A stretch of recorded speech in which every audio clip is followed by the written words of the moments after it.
자, 바로 들어가 보자. 우리가 지난 시간에 기독교에 대한 벽 혹은 기독교에 대한 질문을 해결했었고, 오늘부터는 본격적으로 기독교에 대한 이야기를 하게 될 거야. 내가 지난 시간에 그런 말을 했었어. 신이 있다고 믿는 것도 주관적인 믿음이고, 신이 없다고 믿는 것도 주관적인 믿음이고, 두 가지 선택할 수 있다. 자, 그 두 가지 가정 중에서 지금은 한번 우리가 신이 있다고 한번 가정해보자. 이걸 우리의 출발점으로 삼으면 좋겠어. 자, 우리가 굳이 왜 신이 있다고 가정해야 될까라고 했을 때 나는 이렇게 말하고 싶어. 우리한테는 도움이 필요하니까. 우리가 처음 만나고 얼마 전까지 했던 이야기가 바로 그 얘기였어. 우리 삶은 굉장히 힘들고 행복하기가 어렵다. 우리 삶은 행복하기 어렵다. 무엇 때문에? 인간이 어떻게 해도 해결할 수 없는 무언가 때문에. 그리고 그 무언가의 정체가 악함과 죽음이라고 얘기했었지.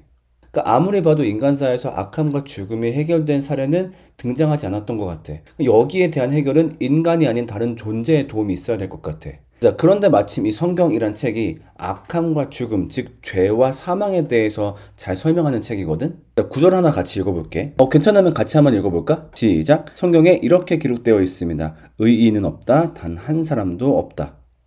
그러니까 보통 종교의 경전들은 우리가 우리의 노력, 우리의 수행, 우리의 명상으로 인간의 악함을 극복할 수 있다라고 얘기를 해. 자, 그런데 정말로 세상이 그렇게 돌아가고 있니? 도덕이 발전할수록, 윤리학이 발전할수록, 기술이 발전할수록 사람들은 점점 더 착해지고 있니? 아니, 오히려 기술의 발달을 힘입어서 더 악해지고 있지.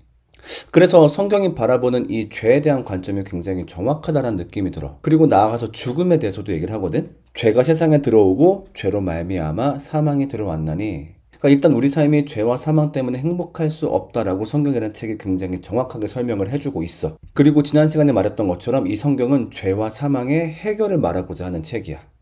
그렇다라고 한다면 우리가 기독교에서 가정하는 신을 한번 믿어볼 필요가 있는 것 같아. 그리고 신을 가정할 수 있는 또 다른 이유는 뭐가 있냐면은 설명하기 어려운 일이 있기 때문이라 생각하거든. 그게 바로 뭐냐? 인간 속에 있는 악함인 것 같아. 자, 우리 안에 있는 악함, 나의 악함을 다뤘던 파트에서 얘기했었지. 그때 우리가 발견한 게 뭐였어? 사람들에게는 그리고 나에게는 분명히 악함이 있다. 자, 그런데 문제는 뭐냐면은 이 악함이 그 이유를 알기가 어려워. 도대체 어쩌다가 이런 악함이 인간에게 생겼는지. 자, 악함을 이렇게 말하는 사람들도 많아. 그냥 생존 본능 아닌가? 그냥 생명체로서 이 땅에 살아가다 보니까 당연히 생존을 위해서 뭐 남을 좀 해야 할 수도 있고 어떤 경쟁을 위해서 공격성도 가지게 되고 그런 거 아닌가? 즉 자기가 더 잘 살기 위한 선택 아니었나? 맞아. 인간이나 다른 생명체나 그들이 갖고 있는 습성은 대부분 생존 본능으로 설명이 가능해. 그런데 악함은 생존 본능으로는 설명이 잘 안 돼. 예를 들면 그걸 한번 얘기해볼까? 인간이 가지고 있는 잔인성. 인간은 잔인성을 즐기는 게 있거든? 그러니까 같은 동족을 괴롭히고 혹은 괴로워하는 모습을 보면서 거기에서 살짝 희열을 느끼는 게 있어. 자, 여기 있는 이 건물 이름 뭘까? 로마에 있는 콜로세움이라는 건물이었지. 자, 이 콜로세움에서 그 당시에 가장 인기 있던 컨텐츠가 두 가지 있었거든? 그게 혹시 뭔지 아니? 첫 번째가 검투사 쇼였어. 자, 검투사들이 서로 결투를 하는 건데, 근데 그게 지금의 뭐 UFC 같은 뭐 어떤 규칙이 있는 그런 경기냐? 그게 아니야. 너무 심플한 경기였어. 한 전쟁에서 포로 둘 잡아온 다음에 칼 던져주고, 야, 니네 한번 죽여봐. 이렇게 하는 거지. 그리고 살아남기 위해서 서로가 서로를 죽이는 모습을 보면서 기뻐했던. 자, 그 다음 두 번째 인기 있던 컨텐츠는 바로 사자밥쇼였어. 이건 더 잔인해. 요거는 이제 정치범들이나 종교범들한테 행해졌던 형벌이었었는데, 이제 한쪽에 그런 종교범들, 정치범들, 뭐 특히나 노인, 여자, 아이들이 좀 많이 거기 희생됐거든? 그걸 한쪽에 두고서 반대편에는 며칠간 굶주린 사자를 풀어놓는 거지. 사인이 주어지면 사자 우리가 열리고 사자들이 튀어나와서 산채로 사람들을 잡아 먹었겠지? 그 광경을 그냥 보는 걸 즐거워하는 거야, 사람들이. 근데 이건 단순히 옛날 이야기로 끝나는 게 아니지. 지금도 마찬가지야. 그러니까 유튜브에서 조회수 높은 영상들 중에서 약간 잔인하거나 사람들 사고 나거나 그런 것들 조회수가 높아. 그러니까 그런 잔인한 장면을 보는 걸 사람들은 즐거워해. 그리고 혹은 악플이나 이제 그런 어떤 걸 통해서 누군가에게 괴롭힘을 당하고 그 사람이 괴로워하는 걸 재밌어하는 사람들이 생각보다 많이 있고, 어떤 직장에서 혹은 뭐 조직 문화에서 힘을 가진 사람이 별다른 이유 없이 자기보다 어린 사람, 자기보다 아랫사람을 괴롭히는 일이 굉장히 빈번하게 발생해. 이건 뭐냐면 인간이 갖고 있는 잔인성이야. 자, 근데 이 잔인성이 과연 생존 본능으로 설명될 수 있을까? 오히려 큰 의미 없이 동족을 괴롭히고 동족을 잔혹하게 하는 거는 오히려 생존에 불리한 습성이야. 왜냐면 그런 식의 잔인성이 언젠가 나한테 옮아올 수도 있거든. 비슷한 걸 더 얘기해볼까? 자, 인간의 성욕도 얘기할 수 있겠지. 물론 성욕은 굉장히 좋고 즐겁고 건강한 거야. 자, 그런데 성적 문란은 좀 얘기가 달라지지. 자, 그렇게 말할지 모르겠어. 아니, 근데 많은 자손을 뿌리려면은 최대한 많은 성관계를 갖는 게 좋지 않아요? 맞아. 그게 종족 번식으로는 더 유리할 거야. 자, 그런데 요렇게만 설명하기에는 더 이상 아이를 갖지 못하는 사람의 성욕을 설명하기가 어렵고, 그리고 남자가 나이가 들면은 그때부터는 가족의 보살핌을 받아야 내가 생존에 유리해. 그러니까 쉽게 말해서 할아버지가 되면은 바람 피면 안 돼. 이제 그때는 자식들한테 밑보여서 쫓겨나면 살 수가 없으니까. 자, 그런데도 이제 욕망을 참지 못하고 이런 일들이 많이 벌어지고 있지. 역시 우리의 생존 본능과 하등 관련 없는 악함이야. 자, 그 다음에 중독도 얘기할 수 있겠지. 그러니까 이런 악함들이 도대체 인간에게 뭐가 도움이 되겠어? 그러니까 결론적으로 인간한테 악함이란 게 있는데 도움도 안 되는 거에 비해서 너무 강하게 박혀 있어. 이거를 설명할 방법이 잘 없어. 자, 그렇다 보니까 이런 생각을 하게 되는 것 같아. 뭔가 다른 이유가 있지 않을까? 그러니까 다른 원리들처럼 단순히 뭐 살아남으려고 그랬겠지, 생존하다가 그랬겠지가 아니라 뭔가 인간이 애초에 만들어질 때 시스템상으로 뭔가 이 악함이 들어갔던 계기가 있지 않을까 생각하게 되는 것 같아. 근데 마침 성경이 그 악함의 이유와 원인에 대해서 말을 하고 있거든? 자, 그렇다라고 한다면은 기독교에서 말하는 신, 기독교에서 말하는 성경을 한번 볼 필요가 있을 것 같아. 그래서 아까 말했던 대로 우리 신의 존재를 한번 가정하고 이야기를 시작해 볼게. 자, 만약에 세상을 만든 신이 있다라고 한다면은 그 신은 두 가지 특징을 갖고 있을 거야. 첫 번째 어떤 특징일까? 그 신은 생명을 공급하는 분일 거야. 그렇겠지. 생명체를 만드는 분이니까 당연히 생명을 공급하는 원천일 테고, 자, 그 다음 또 하나, 그분은 선한 분일 거야. 우리가 세상을 살펴보면 알겠지만 굉장히 고도의 복잡하고도 정교한 질서로 이루어져 있어. 그러니까 우리가 지난번에 보았던 어떤 원자에 대한 얘기도 그렇고, 혹은 그 원자를 이루고 있는 표준 모형, 우주의 움직임, 모든 물리적 법칙 이런 것들은 굉장히 정교한 질서에 따라 구성이 되어 있어. 그리고 우리가 그 질서를 잘 따르는 것을 선하다라고 얘기하지. 자, 그렇다면 아마 신은 이 생명과 선함을 가지고 있는 그런 존재였을 거야. 그리고 성경도 똑같이 말을 하고 있어. 자, 그런데 문제는 뭐냐면 인간이 이걸 거부하는 일이 발생해. 인간이 하나님을 거부하면서 하나님으로부터 공급되던 생명과 선함이 끊기는 일이 발생하고 말아. 자, 도대체 인간은 어떻게 그 관계를 끊게 되었을까? 바로 선악과를 먹은 사건 때문이야. 자, 간단하게 얘기해 주자면은 하나님이 인간을 만들고 인간에게 모든 세상을 주었는데 그때 한 가지 금기를 정해줬지. 자, 세상에 있는 거 다 먹어라. 그런데 선악과만큼은 먹지 마라. 이걸 먹으면 너하고 내 사이는 끝이다. 자, 그런데 인간이 그 선악과를 먹고 말았지. 그러면서 하나님과 인간 사이의 관계가 끊기게 돼. 자, 여기까지 들으면은 굉장히 많은 의문점이 생겨. 제일 먼저, 아니 굳이 그걸 왜 만들었어? 선악과를. 이거 먹으면은 관계가 끊길 정도면 도대체 그걸 왜 만든 거야? 자, 그 이유를 한번 보자. 하나님이 인간을 만들었는데 하나님이 인간을 어떤 존재로 만들었냐면 사랑을 나눌 대상으로 만들었어. 인간과 사랑을 나누기 위해서. 자, 그러면서 인간에게 세상에 있는 모든 것을 다 준 거야. 이거 너 다 가져. 네가 다스려. 자, 그러면은 한 가지 우려되는 게 생기지. 뭐가 있을까? 세상을 다 가지고 이 모든 것들을 내 맘대로 통치하고 하면서 이 인간이 하나님의 존재를 잊어버릴 위험이 있겠지. 아, 내가 세상의 왕이구나. 내가 세상의 지배자구나. 이렇게 착각할 수 있는 위험이 있단 말이야. 그래서 이 인간에게 최소한의 한계를 주는 거지. 너에게 많은 힘을 줬지만 네 힘이 무한은 아니야. 분명히 네가 힘이 닿지 말아야 될 부분이 있어. 왜냐면은 그것을 바라보면서 아, 맞다. 내가 왕이 아니지. 내 위에 누군가 계시지. 그거를 기억하려무나. 그런 의미로 최소한의 한계로서 아담의 능력을 제한한 거야. 모든 거 다 먹어. 모든 거 다 가져. 하지만 선악과는 건드리지 말아줘. 그걸 통해서 네 위에 내가 있다는 것. 이 세상의 주인은 네가 아닌 나라는 것. 너를 만든 아버지가 나라는 것을 기억해 주려무나 하는 최소한의 한계점을 만들어준 거야. 자, 요게 잘 이해가 안 갈 수 있기 때문에 우리 연애로 한번 예를 들어볼게. 자, 어떤 남자가 있었는데 약간 나쁜 여자를 좋아하게 된 거야. 못된 여자를.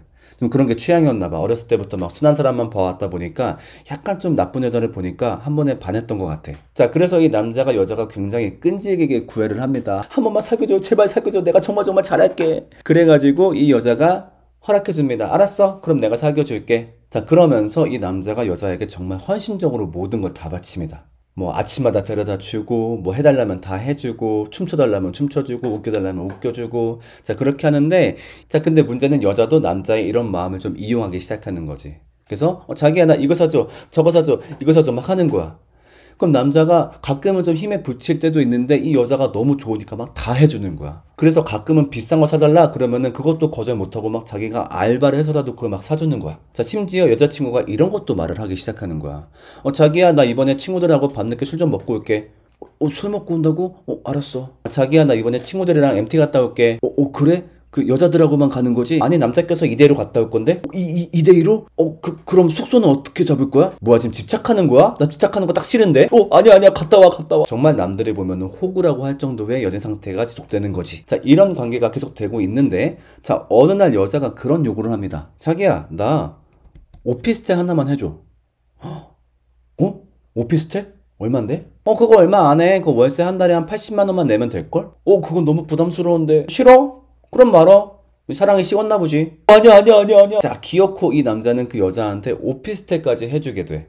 어떻게? 주말 알바 대리운전을 뛰어가면서. 자, 이런 관계가 계속되면은 너희들이 느끼기에도 뭔가 불안함이 생기지. 이 여자가 남자를 너무 함부로 알고 있는 거 아니야? 더욱이 얘는 남자들하고 섞여서 막 MT도 놀러가고 막 그런 애다 보니까 마음에 불안한 생각이 들었겠지. 어쩌면 이 여자가 나를 잊어버린 게 아닐까? 분명히 남자친구인 내가 있는데? 자, 그래서 이 오피스텔을 해주면서 최소한의 부탁을 하지. 자기야, 내가 오피스텔 해줄게. 그런데 이것만큼은 지켜줘. 이거 하나만큼은. 그게 바로 뭐냐면은 이 집에 남자를 들이지 말아줘. 이건 진짜 내가 자기를 사랑하지만 정말 최소한으로 할 수 있는 부탁인 것 같아. 자기 알고 있지? 나 자기 해달라는 거 다 해줬어. 뭐 MT 갔다 온다 다 허락해줬고 심지어 이 오피스텔까지 내가 해주는 거야. 그러니까 제발 여기에 남자만큼은 들이지 말아줘. 이거 하나만 좀 약속해줄 수 있을까? 자 이렇게 얘기한다면은 이 남자가 과한 부탁을 한 걸까? 만약에 여자가 이걸 불평한다면 그건 진짜 말이 안 될 거야. 왜냐면은 정말로 지금 남자가 얘기했던 것처럼 그거는 최소한의 한계거든. 사랑해서 모든 걸 줄 수 있지만 그래도 나를 기억해줘. 선악과가 역시 그런 의미였던 거야. 자, 그런데 두 번째 문제는 그거야. 오케이, 그럼 그 한계를 정해줬어? 그런데 아담이 그 한계를 깨려고 했어? 그럼 하나님이 그거를 왜 안 말렸어? 하나님은 뭐든지 할 수 있잖아. 그리고 스톱시킬 수 있잖아. 근데 왜 굳이 아담의 선악과를 먹는 걸 내버려 둔 거야?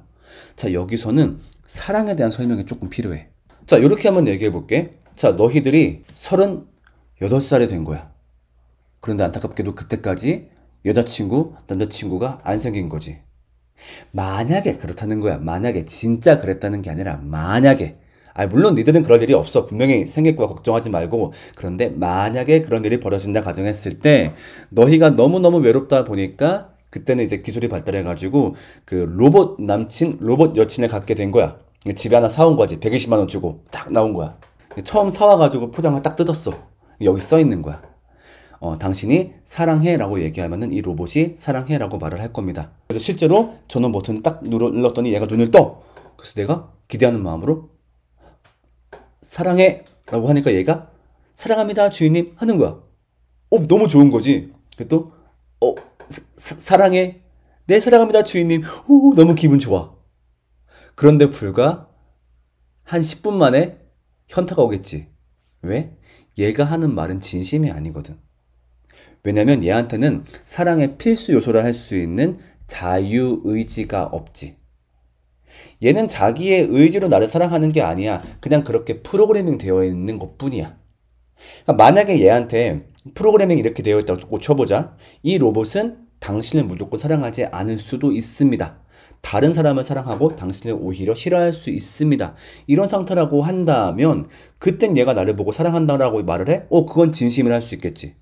그렇지만 자유의지가 없는 프로그래밍된 존재가 나 사랑한다? 이거는 사랑이 아닐 거야. 그건 자유의지가 아니겠지. 그래서 아까 하나님이 인간을 사랑의 대상으로 만들었다 했잖아. 그래서 인간에게 이 자유의지를 주신 거야. 물론 아담을 겁박할 수 있어. 아니면 못 먹게 어떤 장치를 취할 수 있어. 그런데 그건 사랑이 아니거든. 이건 프로그램이지. 이건 로봇이지. 그 남자도 여자한테 이렇게 말을 할 수 있어. 갑자기 막 주먹 들이대면서 집에 남자 들이면 죽어 할 수 있겠지. 하지만 그렇게 하고 싶지 않은 거지. 그렇게 내 협박 때문에 내 말을 듣는다면 이게 뭔 소용이지? 나는 이 여자와 사랑을 나누고 싶은데? 그래서 하나님은 인간에게 자유의지를 허락해 줬고, 그런데 문제는 인간은 그 의지를 활용해서 하나님을 배신하는 선택을 한 거야. 자, 그러면은 마지막 질문. 도대체 그럼 굳이 왜 먹은 거야? 다른 것도 먹을 게 많은데 굳이 그걸 왜 건드린 거야? 자, 인간이 선악과를 먹은 이유가 진짜로 못됐어. 뭐냐면은, 그때 당시 이제 사탄, 이제 성경에서는 뱀이라고 표현을 하는데, 실제 동물 뱀인지 아닌지는 뭐 알 수가 없어. 근데 이 사탄이 이렇게 말을 하는 거지. 야, 너 저거 먹으면은 하나님처럼 될 수 있어.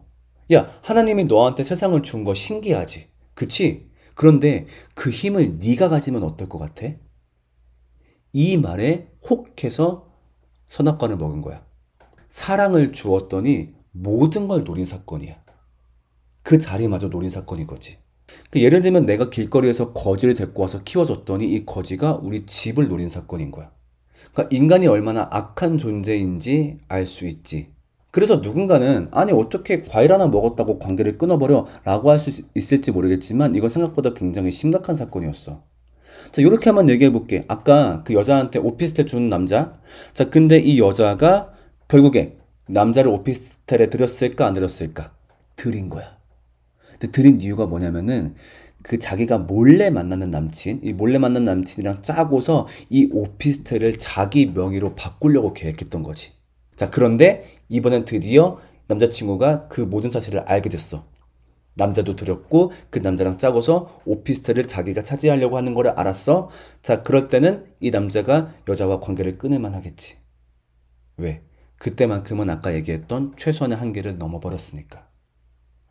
자, 그러면서 하나님과 인간의 관계가 깨지게 된 거야. 자, 그러면서 발생한 게 신의 특징이라고 할 수 있는 생명과 선함 또한 사라지게 된 거야.